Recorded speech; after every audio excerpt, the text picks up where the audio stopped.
Today we're going to go over the seller's disclosures. When we purchase a property, a seller typically has to fill out this form stating the material facts in the with the house, like how old the roof is, HVAC system, all that stuff. It is pretty lengthy. Sometimes it confuses people. They don't know what exactly they're looking at or what certain things mean. So I just wanted to go ahead and walk you through it. If you would like a copy of this to look over, or just a blank copy, feel free to send me a text, email, call me at the information provided, and we will just go from there and I'll get you a copy. But let's go ahead and start checking this out. So at the very beginning, it notes who the seller is, what the property address is. It just talks about how the law requires you to disclose things about your home. That doesn't always happen. This is filled out to the best of their ability, supposedly. But let's just go ahead and dive into the actual things on here. The occupancy, how long they've owned it, if they still live there, how long it's been vacant. That matters because if it's been vacant for years, who knows what's going to happen, the difference between what they know and what is factual with the property, or if they've never occupied it. What kind of home it is. In the section 5, it is talking about any like backfill or tanks or flood problems or boundaries, a lot of the stuff with just the actual land that the property sits on. Sometimes there might be a old buried oil tank in there that they have to let you know about, because that's, for one, going to make it harder for you to sell the property in the future. For two, who knows what problems it can cause later on. It could collapse, whatever. Then you have a giant sinkhole in your front yard. So that's what that section is. Section 6 is the roof, how old it is, the type of roof, when the last repairs were, how many layers is on there. The layers part is pretty important. If it has 2 layers, a roofing company is going to charge you more to remove that. There's going to be twice the material that they have to get rid of, and it's going to be twice as hard to get all that stuff off. Any infestations, that isn't just termites, it's any wood destroying insects. I did have a client who had carpenter bees on their deck. That's not something that people would normally note as having a wood destroying insect, because it's just a carpenter bee, it's not infestation, but I would note it. When in doubt, spit it out, kind of thing. So if there's any treatment, how long that treatment is, have the receipts if you're going to sell the property and it's been within the last 5 years, so you don't have to do another treatment.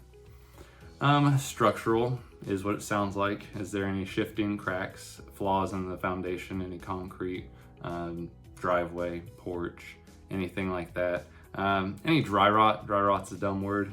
Things don't usually rot when they're dry. But that is on there, talking about the wood siding or any sort of rotting on your frames or anything like that, deck. And then if there's any repairs. And all these sections also have a explain this part to you. So sometimes people fill it out, sometimes they don't. They'll just check mark it. Most of the time when you're looking through these seller's disclosures, you want to see it say no. The only time that you really want to see a yes is if there's like a water filtration system or anything like that. So add-ons or remodeling. Sometimes people don't pull permits to do additions, so they do it themselves. So here,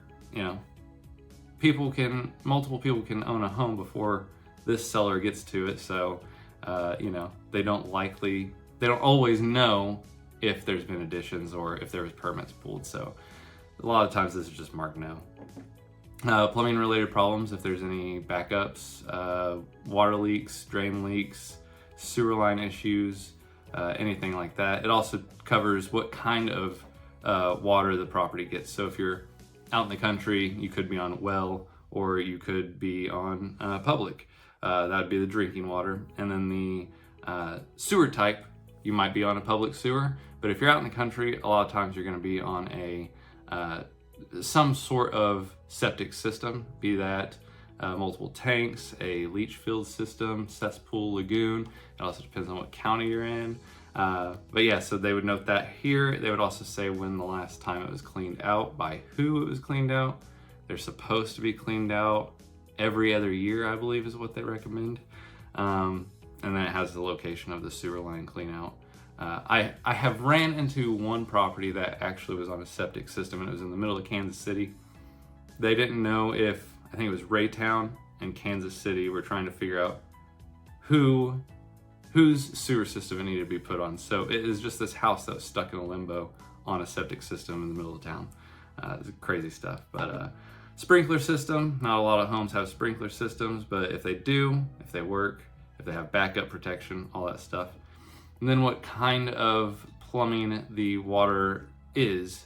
Copper is usually good. PEX is the newer stuff. PVC, the stuff in the late 80s, early 90s, it actually had some issues where it would interact with the chemicals in the water, break down, you get burst pipes. So that's something to look out for. I don't remember what the model number was of that kind of plastic. And then galvanized. Galvanized is it's kind of a crappy material to have your water run through because it does corrode and have a lot of buildup, right? Like real quick, I actually had a buyer purchase a house and the water pressure was horrendous. All he did was he replaced like 30 feet of this galvanized pipe from the main, because the main was copper, from the main, and all his water pressure was magically there. So things to look out. And that was probably a $100 fix, honestly, for him, so it wasn't too bad. Section 11 talks about the air conditioner, the furnace, and the water heater. Usually people just write down the age if they know it. I've never seen one leased. They usually don't even mark owned. They'll just put the age down. And then if there's any rooms without ventilation, like the heat or AC vents, and if there's window units installed. Electrical system talks about what kind of wiring it is. A lot of it is going to be copper, but there was a time period where a lot was aluminum, and could be issues with that. Corrosion on the aluminum, and also the way aluminum expands and contracts. It can make bad connections in the outlets or at the breaker box. Breaker fuse, most of the time you're going to see breaker and where it's located.